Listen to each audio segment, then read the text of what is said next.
Hello friends, स्वागत है आपका एक बार फिर से आपके अपने लीगल चैनल सूक्ष्म प्रहार में। दोस्तों, मैं हूं एडवोकेट सनी शर्मा और आज की इस वीडियो में आपको 125 सीआरपीसी के केस पे कुछ प्रैक्टिकल चीज़ें बताने वाला हूं। बहुत सारे लोग ऐसे हैं जो कि 125 सीआरपीसी का केस उनके ऊपर आता है तो दिमाग में तरह तरह की प्लानिंग, तरह तरह की स्कीम्स बनाने लगते हैं। कुछ कोर्ट वीडियो में ये भी देखा गया है जहां पर यह कहा जा रहा था कि भाई जैसे ही मेंटेनेंस का केस होता है सारे के सारे हस्बैंड जो है बेरोजगार हो जाते हैं। और दोस्तों, ये प्लानिंग अधिकतर लोग आप अपनाते हैं। इवन मैंने तो यहां तक देखा है कि बहुत से लोग तो गवर्नमेंट जॉब भी छोड़ देते हैं कि मेंटेनेंस देना पड़ जाएगा, प्राइवेट जॉब छोड़ देते हैं, अपने काम छोड़ देते हैं। तो दोस्तों, ऐसे में अगर आप अपनी पिटीशन में ये लिखते हैं कि मैं बेरोजगार हूं, तो दोस्तों इस संबंध में आपको कुछ पॉइंट्स पहले ध्यान में रखने चाहिए। अगर आप इन पॉइंट्स को ध्यान में नहीं रखते हो तो डेफिनेटली आपको नुकसान होगा। कुछ केसेस के रेफरेंस के बेस पे मैं आपको ये बात बता रहा हूं। देखिए दोस्तों, एक तो होता है इसमें जहां पर आप अच्छी अर्निंग कर रहे हैं, मतलब आपकी सैलरी 1 लाख पर मंथ या 2 लाख पर मंथ या 1.5 लाख पर मंथ ऐसी सैलरी है और आपके ऊपर मेंटेनेंस का केस होता है, आप छोड़ देते हैं। अब होता क्या है, कंपनी जनरली ये कहती है कि आप रिजाइन दीजिए, यानी टर्मिनेशन लेटर आपके पास नहीं होता, आपके पास रेजिग्नेशन लेटर होता है। अगर आपके साथ भी सिचुएशन है तो इससे यह पता चलेगा कि आपने कंपनी को खुद छोड़ा है। खैर, इस बात को अगर हम छोड़ दें, अब अगर हम कोर्ट में कहते हैं कि पहले हमारी ये जॉब थी, यहां से हमें इतनी सैलरी मिलती थी, और अगर हम नहीं भी कहते तो हमारी बैंक स्टेटमेंट और हमारी आईटीआर वहां पर आती है जिससे पता चल जाएगा कि पहले आपकी इनकम कितनी थी। अब एक मामला था हमारे पास, उस मामले के अंदर क्या था कि हस्बैंड पहले सॉफ्टवेयर इंजीनियर था, अच्छी सैलरी अर्न करता था 2 लाख रुपए पर मंथ के हिसाब से। उसके बाद उसने जॉब छोड़ दी या छूट गई। अब क्या हुआ कि जब कोर्ट में वो आया, कोर्ट ने ये पाया कि पहले इनकी सैलरी 2 लाख रुपए पर मंथ थी, बीबी और बच्चे दोनों थे।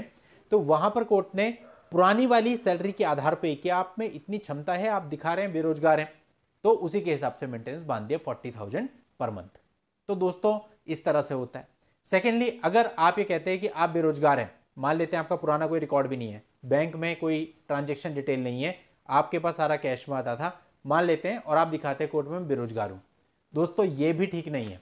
क्योंकि ऐसे केस में कोर्ट क्या करती है कि एक मिनिमम अमाउंट आपके ऊपर बांध देती है। अभी हमारा एक मामला था, उस मामले में कोर्ट ने मिनिमम 10,000 रुपए पर मंथ ग्रांट कर दिए। यानी हम उसमें लड़की की तरफ से थे, लड़की के पास इनकम का कोई प्रूफ नहीं था और लड़का कोर्ट में आया नहीं था, तो कोर्ट ने कहा कि मिनिमम जो है लड़की और उसके एक बच्चे के लिए 5-5 हजार रुपए दोनों के लिए, तो 10,000 रुपए पर मंथ मेंटेनेंस बांध दिया गया।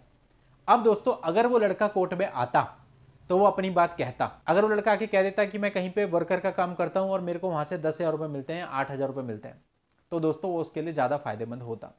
क्यों? क्योंकि अगर वो कहता कि मेरे को 10,000 रुपए मिलते हैं, तो माननीय सुप्रीम कोर्ट के जो गाइडलाइन है उसके आधार पर भी 25% रीजनेबल होता है, इससे ऊपर कोर्ट नहीं जाएगी।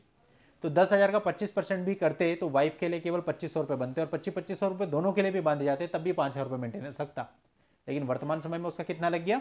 10,000 रुपए पर मंथ। ऐसे एक मेरा मामला था जहां पर हम लड़के की तरफ से थे, वहां पे हमने लड़के की जो सैलरी थी वो 8,000 रुपए पर मंथ शो करी थी, तो ऑब्वियसली उस 8,000 रुपए पर मंथ के हिसाब से ही तो लगेगा। तो 2,000 रुपए पर मंथ लड़की का मेंटेनेंस लगा। अब यहां पे हम दिखाते हैं कि लड़का तो बेरोजगार है, कुछ अर्न नहीं कर रहा, तो कोर्ट मिनिमम पकड़ती, 5,000 6,000 रुपए मेंटेनेंस मंथली बन जाता। तो दोस्तों, आप अगर देखो तो किसी भी सिनेरियो में अगर आप खुद को बेरोजगार दिखा रहे हैं तो इससे केवल और केवल आपको नुकसान हो रहा है, केवल आपका पैसा ज्यादा बन जा रहा है, और ऑब्वियसली एरियर भी जुड़ा हुआ होता है, 1 साल का 1.5 साल का, तो लाखों रुपए का फर्क पड़ जाएगा। इसलिए दोस्तों, आपको बेरोजगार खुद को मेरे हिसाब से कभी भी नहीं दिखाना चाहिए। कुछ ना कुछ काम आप जरूर दिखाएं। अगर आप छोटा मोटा काम भी करते हैं तो वो दिखा सकते हैं कि हम ये काम करते हैं और इससे हमारी इतनी अर्निंग है। आप इस चीज को जरूर डिस्क्लोज करो कि मैं मंथली इतना कमाता हूं, ताकि उस पर्टिकुलर अमाउंट के ऊपर ही एक परसेंटेज लगे, उससे बाहर अगर कोर्ट जाती है तो अनरीजनेबल दिखाई देगा। तो इसलिए दोस्तों ये बहुत जरूरी आपके लिए है। तो बेरोजगार दिखाना बिल्कुल बंद कर दें। और दोस्तों, मेरी ये ओपिनियन है, हो सकता है आप लोगों की और लोगों की अन्य ओपिनियन भी हो सकती है, तो वो आपके ऊपर है। मैंने केवल अपनी ओपिनियन आपके सामने रखी।